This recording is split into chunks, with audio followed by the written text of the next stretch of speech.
예레미야 17장입니다. 1절 4절. 유다의 죄가 어떤 경우에도 지워지지 않게 초기 금강석으로 된 철필로 그들의 마음판과 그들의 제단불에 깊이 새겨졌습니다. 여호와의 말씀이 새겨져야 할 마음에 죄악이 기록됐습니다. 히브리인들에게 마음은 사고하고 계획하고 판단하는 신체 기관입니다. 부패한 마음에서 나올 수 있는 것은 죄뿐이죠. 범죄가 하나의 가능성이 아니라 본성에 따른 필연이 됐습니다. 제단불은 속죄제 제물 피를 바르는 곳으로 대제사장은 1년에 한 번 숫송아지의 피와 염소의 피를 가져다가 제단 귀퉁이 뿔들에 바르고 또 손가락으로 피를 그 위에 7번 뿌려 제단을 성결하게 합니다. 제단불이 속죄 기능을 상실했기에 마음판에 새긴 유다의 죄를 속할 수 있는 길도 완전히 사라집니다. 제단불에 새겨진 유다의 죄는 다른 한편으로는 제의적 경건에 대한 고발이기도 합니다. 유다는 죄에서 떠나는 대신에 속죄제의 피를 제단불에 발랐습니다. 죄를 지을수록 점점 더 제단불은 짐승피로 얼룩졌죠. 피로 더럽혀진 제단불은 유다의 죄가 얼마나 심각한지 보여주는 증거가 됩니다. 마음판에 새겨진 유다의 죄는 풍요 제의의 우상 숭배였습니다. 여호와를 기억해야 할 유다 사람들이 높은 언덕 위 푸른 나무 곁에 있는 그 제단들과 아세라들을 기억했습니다. 다시 말해 가나안 풍요 제의에 깊이 연루되었습니다. 모든 높은 산 위에와 모든 푸른 나무 아래에서 음행을 즐기던 자들이 여호와의 성전을 찾아와서 속죄제를 드렸습니다.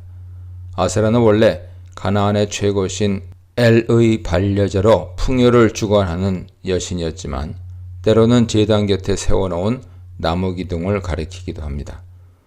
제단불을 짐승피로 얼룩지게 만들고 온 땅을 우상의 제단들과 아세라들로 더럽힌 자들에게 여호와께서 맹렬한 진노로 징벌하십니다.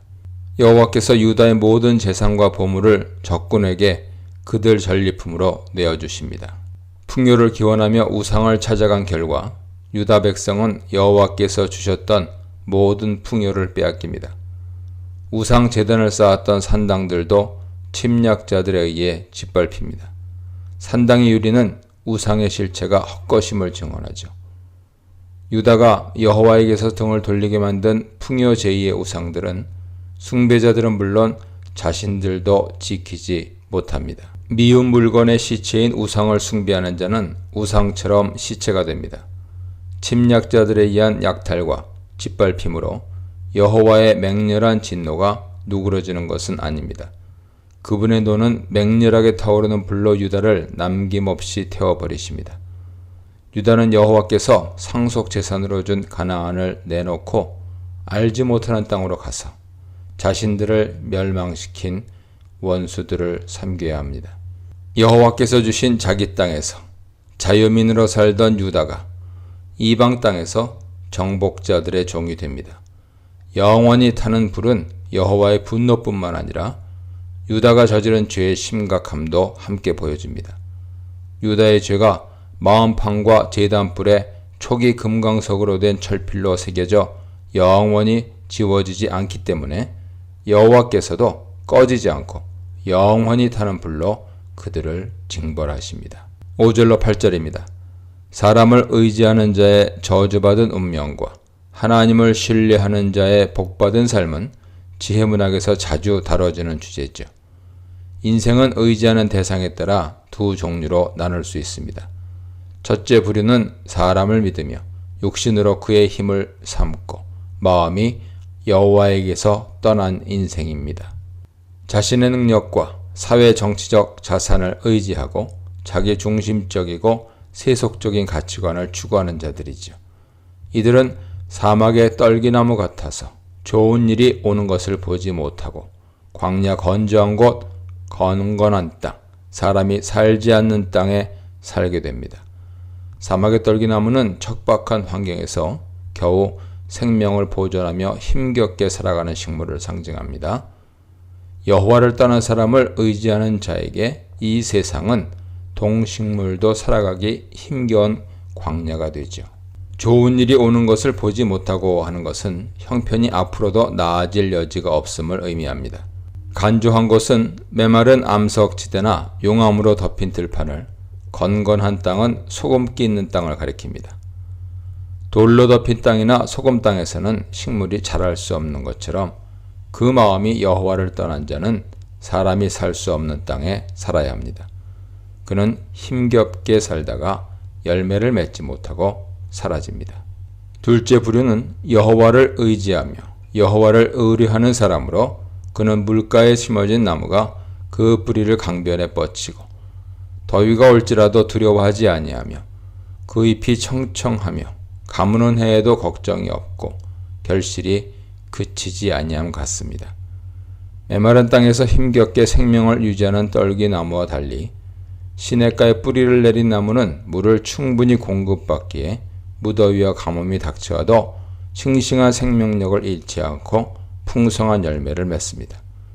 마찬가지로 여호와께 의지하는 사람은 생수의 근원으로부터 생명수를 공급받기에 환난과 재앙이 닥쳐와도 풍성한 열매를 맺으며 풍요로운 삶을 즐기죠. 축복과 저주는 우연이나 운명의 산물이 아닙니다. 사람이 누구를 의지하느냐에 따라 그 인생에 저주가 주어질 수도 축복이 주어질 수도 있습니다. 9절로 10절입니다. 사람을 의지하는 자가 저주를 받고 여호와를 의뢰하는 자가 복을 받는다는 가르침이 바르게 적용되기 위해서는 하나의 전제 조건이 충족되어야 합니다.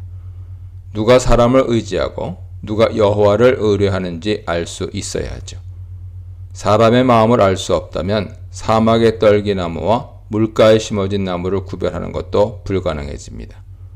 그런데 만물보다 거짓되고 부패한 것이 사람의 마음이기 때문에 사람은 서로의 마음을 알 수 없고 마음을 알 수 없기 때문에 누가 사막의 떨기나무이고 누가 물가에 심긴 나무인지 판단할 수 없습니다.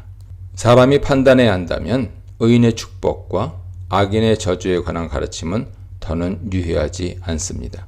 하지만 사람의 마음을 헤아리는 주체가 여호와시라면 사정은 전혀 달라지죠. 은밀한 곳까지 들여다보시는 분께서 최종 판단자시기 때문에 곧 의로우신 재판관 여호와께서 주신 말씀이기 때문에 이 가르침은 언제나 유효합니다.